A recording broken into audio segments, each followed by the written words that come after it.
கம்பெனியை ஆரம்பித்து ரன் பண்ணுறதுக்கு 50 lakhs வேணும்னு வச்சுக்கோங்க. இது எப்படி பிரிப்பாங்க? ஃபஸ்ட்டு வந்து ஒரு 10 lakhs வந்து நம்ம ஒரு லேண்ட் வாங்குறதுக்கு நமக்கு இமீடியட்டாக வேணும் இல்லையா?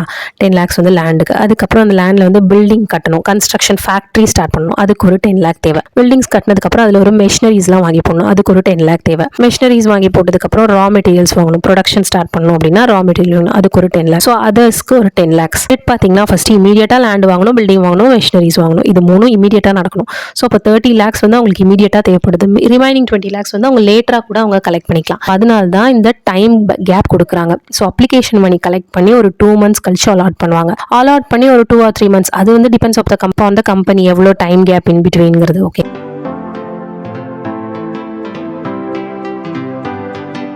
So first introduction to company accounts, authorised share capital. So இதில் ஃபுல்லாக நிறைய வேர்ட்ஸ் வரும் புதுசாக. ஸோ சம் பார்க்கும்போதே உங்களுக்கு வந்து issued capital, unissued, subscribed, unsubscribed, called up, uncalled up, paid up, இதெல்லாம் 1 by 1 என்னன்னு தெரிஞ்சுக்கலாம் ஒரு குட்டி கதையோட. ஸோ இப்போ வந்து பார்ட்னர்ஷிப் அக்கௌண்ட்ஸ் வந்து நீங்கள் படிச்சிருப்பீங்க. செகண்ட் இயர் படிக்கும்போது ஃபுல்லாகவே பார்ட்னர்ஷிப் அக்கௌண்ட்ஸ்னால் என்ன, ரிட்டையர்மெண்ட்னா என்ன, அட்மிஷன்னா என்ன, அதெல்லாமே படிச்சிருப்பீங்க.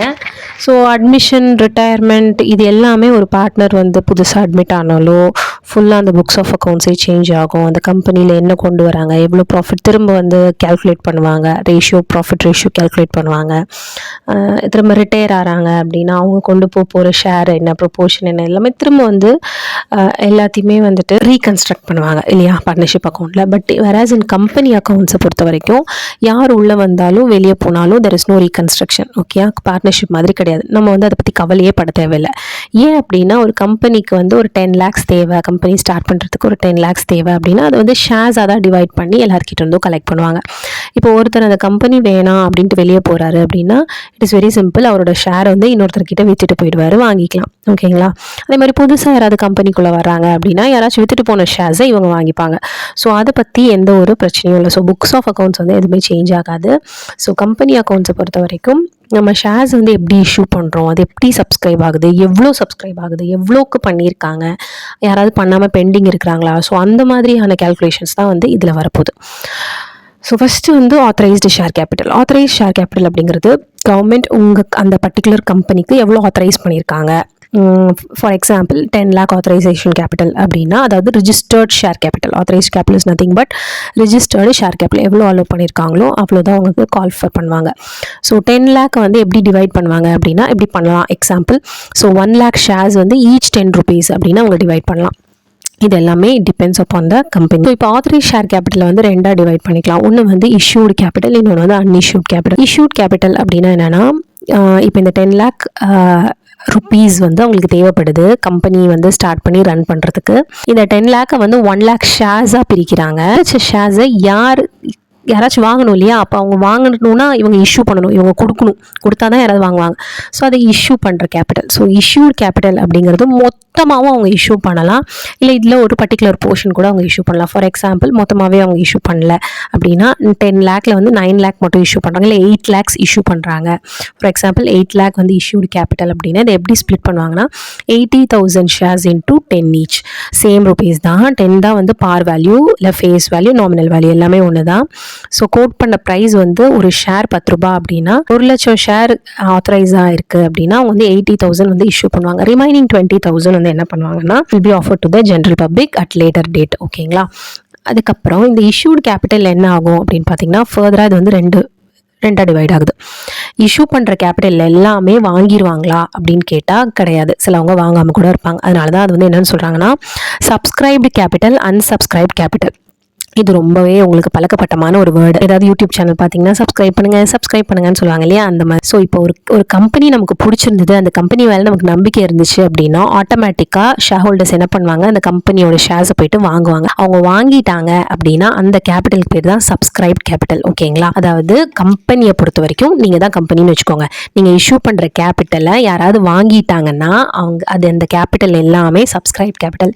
நீங்கள் இஷ்யூ பண்ணுற கேபிட்டலை யாராவது வாங்காமல் அப்படியே பெண்டிங்காக இருக்குது, உங்கள் கையிலே இருக்குது, அந்த ஷேர்ஸ்லாம் விற்கவே இல்லை, சேல் ஆகவே இல்லை, அப்படியே வாங்காமல் இருக்கிறாங்க அப்படின்னா அது எல்லாமே அன்சப்ஸ்கிரைப் கேபிட்டல். ஓகே, 8 lakhs நீங்கள் வந்து இஷ்யூ பண்ணியிருக்கீங்க, அதாவது 80,000 ஷேர்ஸ் வந்து இஷ்யூ பண்ணியிருக்கீங்க. அந்த 80,000 ஷேர்ஸில் 70,000 வந்து சப்ஸ்கிரைப் ஆகிடுச்சுன்னு வச்சுக்கோங்க. 70,000 ஷேர்ஸ் ஈச் 10 rupees, 7 lakh வந்து உங்களுக்கு கலெக்ட் ஆயிடுச்சு அமௌண்ட். ரிமைனிங் 10,000 இருக்கு இல்லையா, அதாவது issued capital minus subscribed capital. Issued minus subscribed capital is equal to unsubscribed capital. அந்த 10,000 into 10 1 lakh மட்டும் unsubscribed capital. Okay, so 8 lakhஸில் 7 lakhs வந்து சப்ஸ்கிரைப் ஆகிடுச்சு, 1 lakh வந்து இன்னும் சப்ஸ்கிரைப் ஆகாமல் இருக்குது.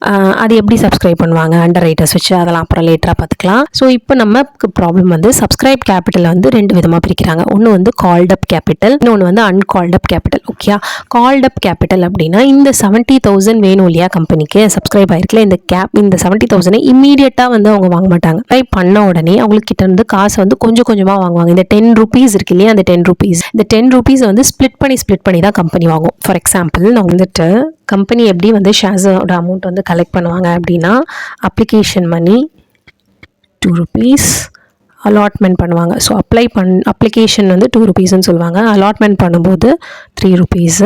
ஸோ அதுக்கப்புறம் ஃபஸ்ட்டு காலு 2, செகண்ட் கால் 3. ஸோ டோட்டல் பார்த்தீங்கன்னா 10 rupees. Application money 2 rupees, allot பண்ணும்போது 3 கலெக்ட் பண்ணுவாங்க. ஃபஸ்ட்டு கால் வாங்கும்போது 2 rupees, செகண்ட் கால் வாங்கும்போது 3 rupees. ஸோ டோட்டல் பார்த்தீங்க அப்படின்னா 10 rupees கலெக்ட் ஆயிரும். ஸோ ஷேர் வந்து இப்போ இந்த application, allotment, first call, second call, இது எல்லாமே டெம்பரரி தான். இது எல்லாமே என்ன பேரில் கலெக்ட் ஆகுது, ஷேருங்கிற நேமில் தான் கலெக்ட் ஆகுது. ஓகே, ஸோ ஆனால் இது வந்து டைம் பீங்க்கு கொஞ்சம் தள்ளி கலெக்ட் பண்ணுவாங்க. ஏன்னா இமீடியட்டாக அவங்களுக்கு தேவைப்படாது. ஏன் தேவைப்படாது, ஃபார் எக்ஸாம்பிள் ஒரு கம்பெனி ஸ்டார்ட் பண்ணுறதுக்கு 50 lakhs வேணும்னு வச்சுக்கோங்க. கம்பெனியை ஆரம்பித்து ரன் பண்ணுறதுக்கு 50 lakhs வேணும்னு வச்சுக்கோங்க.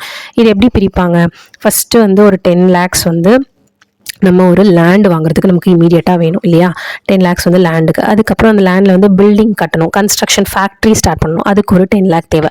பில்டிங்ஸ் கட்டினதுக்கப்புறம் அதில் ஒரு மெஷினரிஸ்லாம் வாங்கி போடணும், அதுக்கு ஒரு 10 lakh தேவை. மெஷினரிஸ் வாங்கி போட்டதுக்கப்புறம் ரா மெட்டீரியல்ஸ் வாங்கணும், ப்ரொடக்ஷன் ஸ்டார்ட் பண்ணணும் அப்படின்னா ரா மெட்டீரியல் வேணும், அதுக்கு ஒரு 10 lakh. ஸோ அதர்ஸ்க்கு ஒரு 10 lakhs. ஸோ ஸ்ப்ளிட் பார்த்தீங்கன்னா ஃபஸ்ட்டு இமீடியட்டாக லேண்ட் வாங்கணும், பில்டிங் வாங்கணும், மெஷினரிஸ் வாங்கணும், இது 3 இமீடியட்டாக நடக்கணும். ஸோ அப்போ 30 lakhs வந்து அவங்களுக்கு இமீடியட்டாக தேவைப்படுது. ரிமைனிங் 20 lakhs வந்து அவங்க லேட்டராக கூட அவங்க கலெக்ட் பண்ணிக்கலாம்.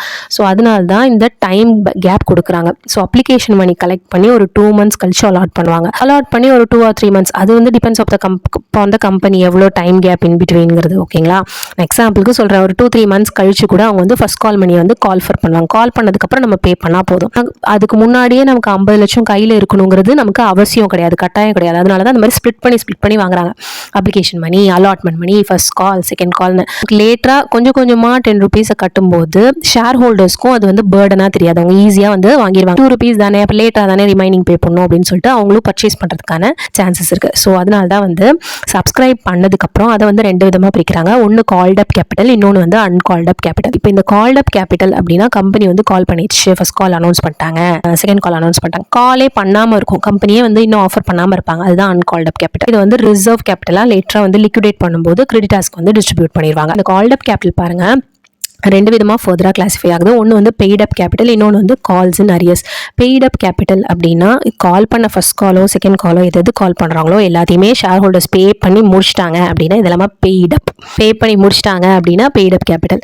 இன்னும் பே பண்ணல, கம்பெனி கால் பண்ணிருச்சு, ஃபர்ஸ்ட் கால் அனௌன்ஸ் பண்ணிருச்சு, செகண்ட் கால் அனௌன்ஸ் பண்ணிருச்சு, இன்னும் வந்து ஷேர் ஹோல்டர்ஸ் வந்து அது பே பண்ணாமல் பெண்டிங் பண்ணி டியூலே இருக்குது அப்படின்னா அது வந்து கால்ஸ் இன் அரியர்ஸ் அப்படின்னு சொல்லுவோம். நம்ம எப்படி எக்ஸாமில் வந்து பேப்பரை கிளியர் பண்ணாமல் அரியர் வச்சுட்டே இருக்கோம், அதே மாதிரி இங்கே கால் ஃபார் பண்ணியாச்சு, கம்பெனி கால் பண்ணிடுச்சு, அல்லாக்க ஃபர்ஸ்ட் கால் மணி, செகண்ட் கால் மணின்னு இங்கே கொடுத்துருக்கேன் இல்லையா, ஆனால் அதை இன்னும் வந்து ஷேர் ஹோல்டர்ஸ் வந்து பே பண்ணாமல் இருக்காங்க அப்படின்னா அது வந்து அரியர்ஸ்ன்னு சொல்லுவாங்க, கால்ஸ் இன் அரியர்ஸ். ஓகேங்களா, இதுதான் வந்து basic about introduction to company accounts. So இப்போ நம்ம வந்து சம் பார்த்துடலாம். So corporate accounting TS Reddy and நேமூர்த்தி, page number 1.110. So issue at par, sixth problem. Ganesh Limited issued prospectus inviting applications for 10,000 equity shares of ₹10 each, payable as follows. On application 2 rupee, allotment 4 per share, first call 4 per share. The issue is fully subscribed. அவங்களே சொல்லிட்டாங்க இது வந்து fully subscribed. Past journal entries in the books of Ganesh Limited, assuming that all payments due as stated above were received. So எல்லா பேமெண்ட்டுமே receives ஆயிடுச்சு. அப்படின்னா Collins அரியரே கிடையாது, Journal என்ட்ரியில் காலின் arrear கிடையாது, எல்லாமே வந்தது, கால் பண்ணது எல்லாமே வந்து ஃபுல்லாக ரிசீவ் பண்ணிட்டாங்க. Shares issued for consideration receivable in instalments. So share issue பண்ணும்போது 2 தான் இஷ்யூ பண்ணுவாங்க. ஒன்று வந்து ஷேர்ஸ் இஷ்யூடு ஃபார் கேஷ், இன்னொன்று வந்து consideration other than cash. Other than கேஷ்னால் கேஷை தவிர்த்து வேறு எதுக்காவது இஷ்யூ பண்ணலாம், ஃபார் போனஸ் ஷேர்ஸோ இல்லை இன்ஸ்டால்மெண்ட்லேயோ அந்த மாதிரி. ஸோ இன்ஸ்டால்மெண்ட் சம் தான் இது. ஸோ சம் ஜேர்னல் என்ட்ரி போட்டுடலாம்.